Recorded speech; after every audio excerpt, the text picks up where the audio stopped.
few thoughts on the warrior.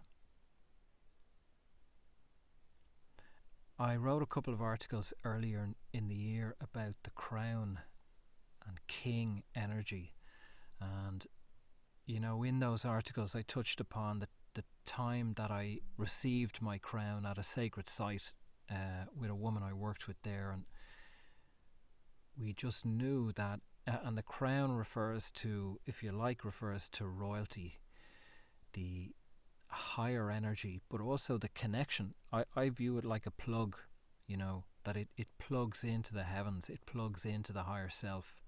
And I also had a breathwork ceremony that I went through an initiation or a ceremony that I received my sword.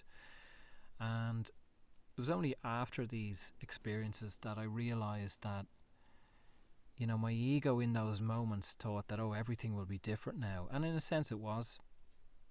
But we have to re-earn these things.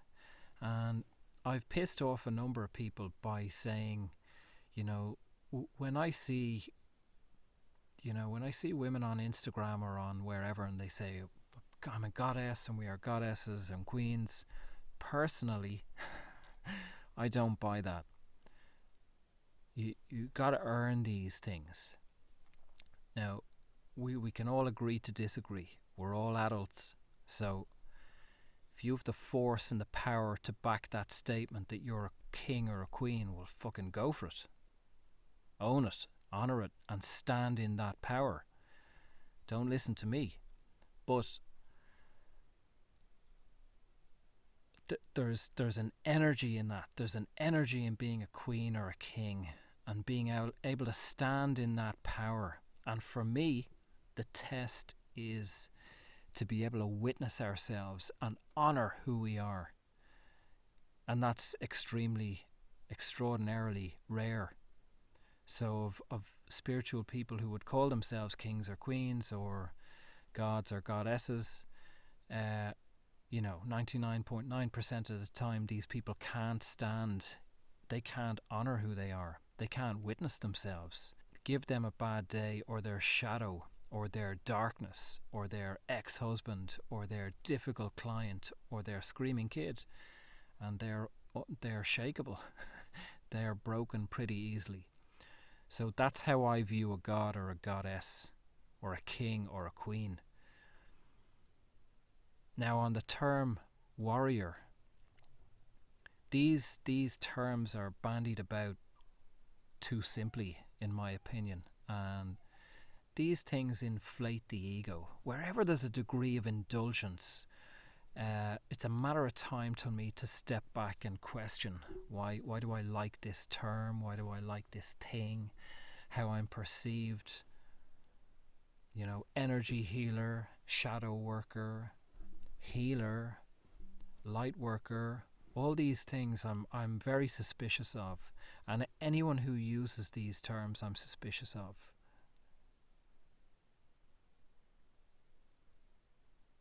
So if you are these things, you have enough power for someone like me or everyone else to be able to look at you and question. So if I'm going to use these terms, I have to be in enough of my own power and centered enough that I can stand behind these terms, that I can look you or whoever in the eye and know that this is what I fucking do. And I have the power to do it, even if you think I'm fucking deluded. So that's a journey, and I'm certainly not always in that power. Far from it. But the term warrior is another. And it's something I'm doing a lot of personal work on at the moment. But the stage that I'm at and realizing is that way before the warrior is the savage. Just over 4 years ago in that ayahuasca ceremony, the first thing I was told by the medicine was, you're a warrior. And probably within 15 seconds, I was then told, you're going to need it now. And I then had about 6 hours of intense purging and vomiting over a basin. So intense that pretty quickly I was taken out of the room, because the circle, I was just disrupting the circle. I was just vomiting non-stop, groaning and sweating, and demon after demon I encountered for 6 hours. Some hundreds of thousands, if not millions of years old, all sorts of shapes and sizes and ferocity, and these all lived and dwelled within me.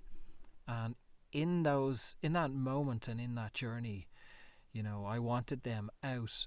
And it was only in the months and years afterwards that I realized how essential these beings were to my journey, and how much a part of me they were and are. We all inhabit the demonic, the satanic, the dark. This is the shadow. These are teachers, and a shaman said this to me maybe about a year into my ayahuasca work. He said they're teachers, and I didn't really know what he meant. I thought they were satanic, I thought they were evil, and I wanted rid of them, and I worked for the light. Love and light.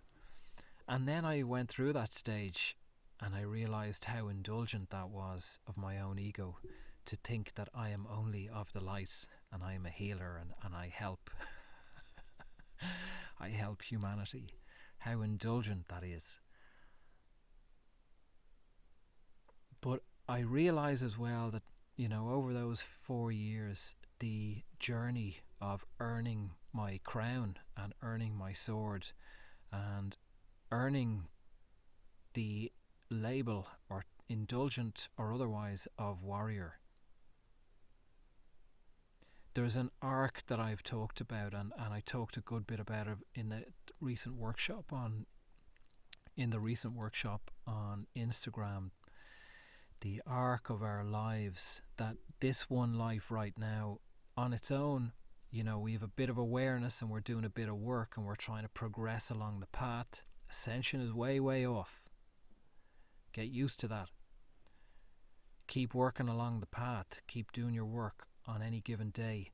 Face your darkest shadow, darkest secrets. And even in me saying that, how dare I say that without being able to face my own darkness, my own deepest and darkest stuff. And I faced a lot of it over the last 4 years, an awful lot of demons and reptilians and purging, layer upon layer. And people have asked, why do you keep doing shadow work, or why do you keep going there? And the reason I go there, in one word, is power. Another word would be gems. Another word would be wisdom.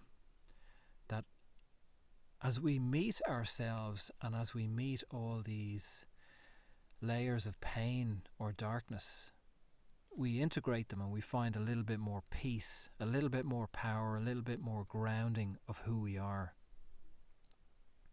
That's why I do it. To be free, to experience liberation, to not be at the mercy of addiction or anger or depression or any of these things. Less and less. It's not black and white. It's not like, as I wrote recently in a post on Instagram, that ascension, enlightenment, is not linear. We think often in spirituality that the suffering will stop. I have now passed that stage, and I now live in bliss. That's not my experience, and of those further along the path than me, what I see is that they still encounter anger and frustration. They still meet their family, even if they have actually cut off their family. And I know people who have divorced themselves from their immediate family, but they still meet that energy in the world.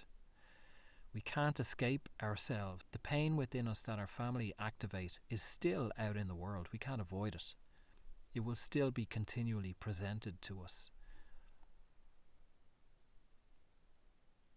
So to return to the warrior and the arc, consider the lifetimes potentially before this one, and the lifetimes potentially after this one. And this one is part of that arc. That's this section of lesson, this piece that you're learning. It could be 100 lifetimes around the benefits of addiction and the growth, extreme, intense growth and power in mastering it, surrendering to it, or around murder, sexual abuse, lifetimes, again and again and again, being abused, being the abuser, and all the lessons in this sexual energy, all this comes into play later on as these pieces of the jigsaw fit. The power behind mastering and conquering, integrating addiction, sexual abuse, we're all carrying this, we're all a part of this. This is consciousness. You are not beyond it, you are not above it. Oh, it didn't happen to me. Of course it happened to you many times, and it flows in your blood. You're breathing it. As you walk down the street, the apartment right next to you, the car across from you, everybody, we're immersed in this stuff.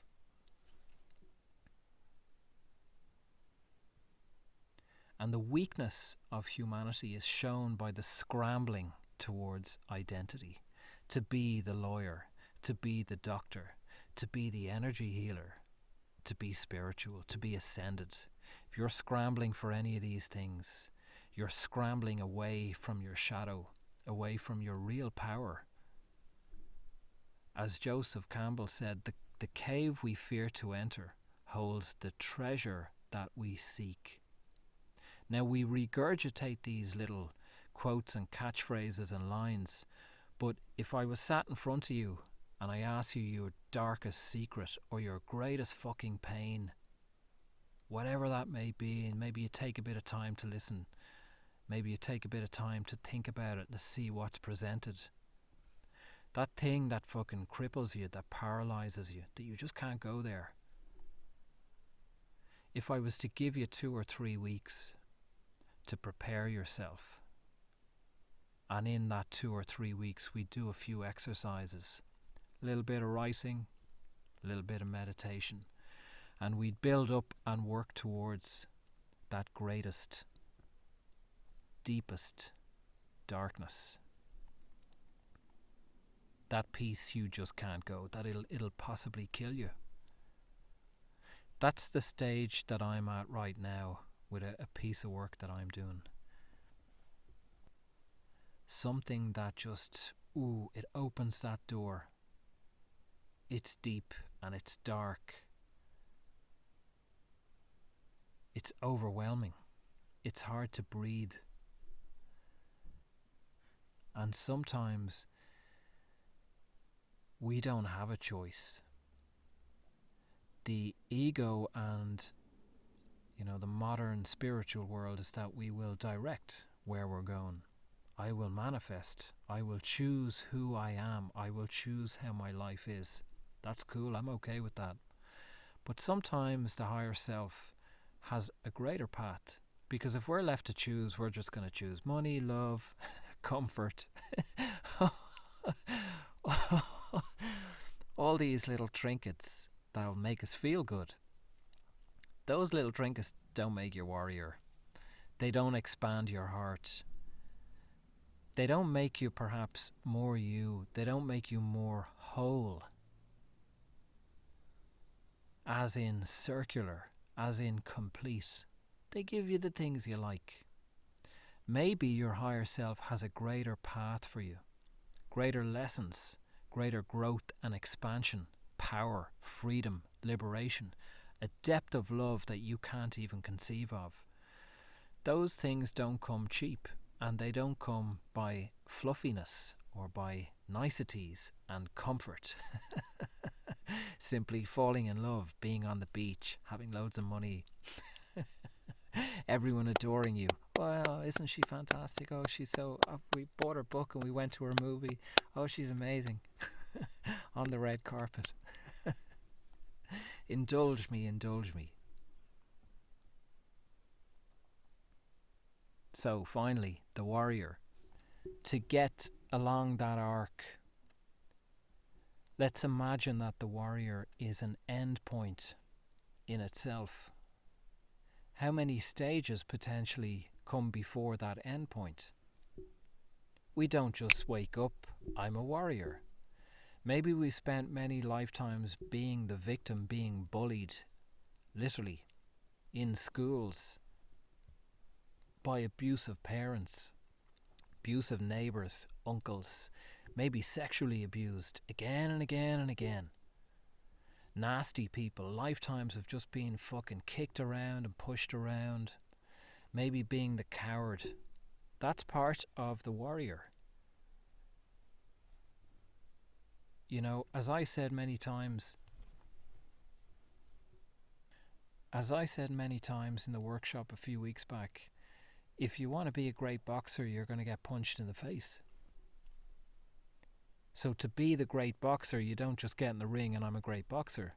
Your first day in the ring is fucking horrible. You're getting punched by people. You don't know how to defend yourself. You don't know how to stand up properly. It's not nice. You go home bruised, maybe bloody. You feel like shit. Your muscles ache. So to be the warrior, you begin by getting kicked around. Being the coward, being afraid. And at some point, we come to the savage, the reactive, ferocious. And the integrated savage becomes the warrior. More centered, more focused, but still the ferocity without the destruction, the unmanageability. On the circular enlightenment ascension as opposed to linear, we keep coming back. We don't move beyond. We keep coming back and being tested by anger or by pain or by whatever challenges in life. Another layer of it. And maybe we don't respond as destructively as we used to. We're evolving. We're moving along. So with the warrior and the savage and the coward, the warrior can still feel fear. He can still be cowardly at times, to hopefully lesser degrees. The savage is still a part of him. Some days he'll be the savage, or she'll be the savage. Some moments she'll be the warrior, to varying degrees. That's the test of bringing all these pieces in. It's not just a jump away from fear. I am no longer afraid. Make friends with fear. Get comfortable with the uncomfortable. Feel it. Get comfortable with it. Allow it to pass through us. It's okay, it's only an emotion. Through the work that I do, those who've worked with me will know that we can observe and witness these emotions. We don't have to be owned by them. They don't become our identity. We don't have to be at the mercy of them, trying to escape, overwork, overeat, overdrink, run away. Allow it to pass through. The warrior or the king or the queen knows themselves. They know the fear. They know the edge they have. They know their limits. They know their power. There's strength in knowing who we are, knowing what passes through us. So each of these areas, I feel, over these lifetimes are fleshed out. The coward, we max it out, complete to the end of the road of what it's like, fully experiencing being a coward, fully experiencing being a savage, being the bully, all these areas. An angry person is just a frightened person.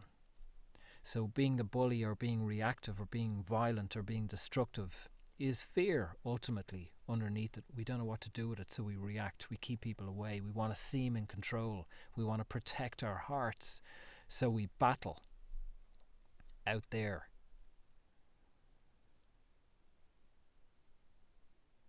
But there's a beauty and a liberation to the savage as well. There's also destruction to it. But these areas need to be mined. And in being mined, we will make mistakes, in inverted commas. We'll go a bit too far. We'll fuck up. That's where the expansion is. finding the boundaries, going too far, going over the edge accidentally, and then coming back to find the happy medium. So of late and right now, what's purposeful to me is the savage,